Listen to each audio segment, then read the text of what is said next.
Por ahí del año 2011, cuando era directora académica de una escuela de educación básica, a primera hora daba la clase de inglés avanzado a los jóvenes de secundaria. Como en cualquier escuela, había alumnos que brillaban por su rebeldía. Eran jóvenes que constantemente desafiaban la autoridad y las reglas, buscando acomodarlas a su favor. Uno de ellos, mi querido Damiancito, destacaba por su tendencia a llegar olímpicamente tarde a la clase, hasta que un día de plano colmó mi paciencia. Le advertí que esa era la última vez que lo dejaba pasar y le di la instrucción al guardia de la entrada de que si volvía a suceder, no lo dejara entrar. Como era de esperarse y a pesar de la advertencia, el chamaco volvió a llegar tarde, así que el guardia cumplió la orden. Fue entonces cuando el papá de Damián reaccionó completamente fuera de sí, pero como el guardia no cedió a sus gritos y amenazas, el señor exigió hablar directamente conmigo. Le pedí al vigilante que le informara que con mucho gusto lo atendería siempre y cuando me esperara hasta las 9. Contrario a lo que yo pensaba, el mister accedió a regañadientes. Justo a las 9, cuando de dulce cenicienta me convertí en la malvada directora, me dirigí a la oficina principal e invité al papá de Damián a entrar. Te confieso que iba un tanto nerviosa. Este hombre ya era famoso entre el personal por mi totero. Era de ese tipo de padres de familia que siempre, de una forma u otra, buscan salirse con la suya, sí o sí. Estuvimos discutiendo cerca de media hora. El señor nada más no daba su brazo a torcer. No había forma de hacerlo entender que estaban infringiendo el reglamento y mucho menos que ya se les había advertido cuál sería la consecuencia.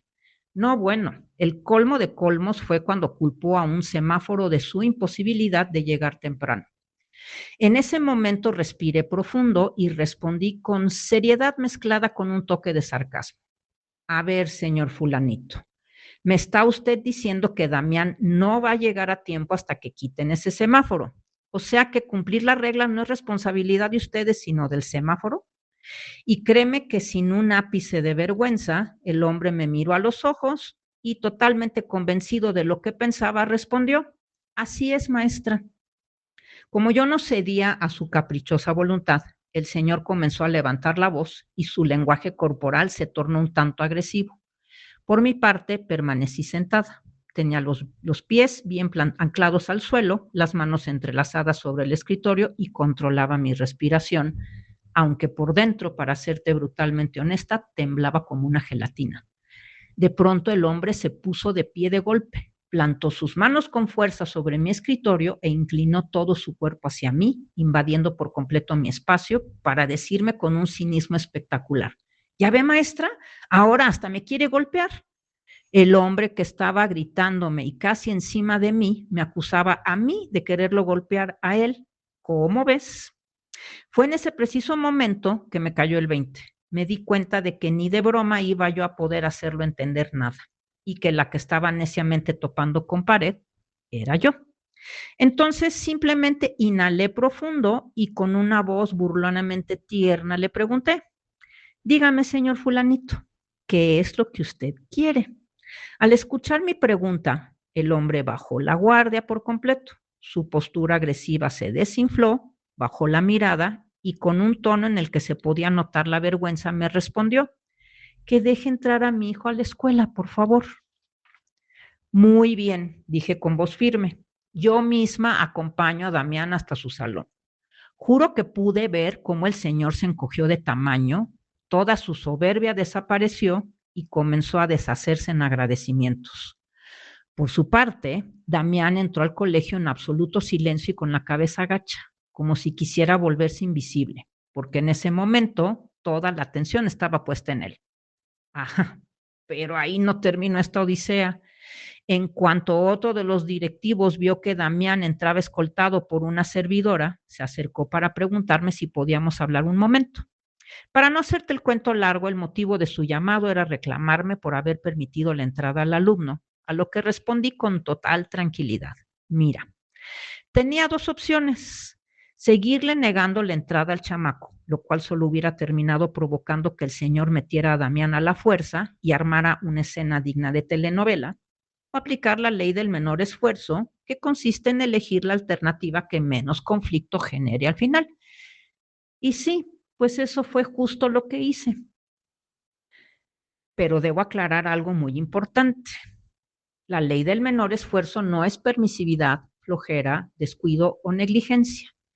Es inteligencia emocional en su más pura expresión. Y para aplicarla correctamente debemos considerar los siguientes 3 puntos. Número 1, no en todos los casos se puede aplicar esta ley. Por ejemplo, si en un avión está prohibido fumar y un pasajero insiste en hacerlo, por la seguridad de todos es estrictamente necesario hacer valer la regla, aunque eso represente un conflicto. Vaya, en pocas palabras, para aplicar la ley del menor esfuerzo, debemos asegurarnos de que nuestra decisión no termine perjudicando a otros.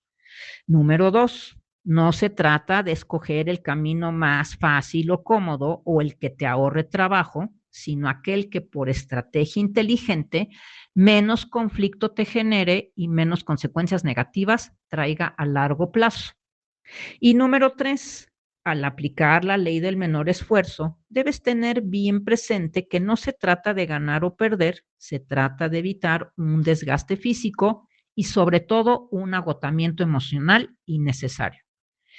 En pocas palabras, es entender cuándo vale la pena retirarse a tiempo para evitar que un simple roce o una diferencia de opiniones escale hasta convertirse en un problema que tarde o temprano se nos salga por completo de las manos. En fin, hoy cerraré nuestro episodio con esta reflexión de que te enojes tú conmigo a que me enoje yo conmigo, mejor enójate tú. Simple ley del menor esfuerzo. Por cierto, como dato curioso, Damián no volvió a llegar tarde el resto del ciclo escolar.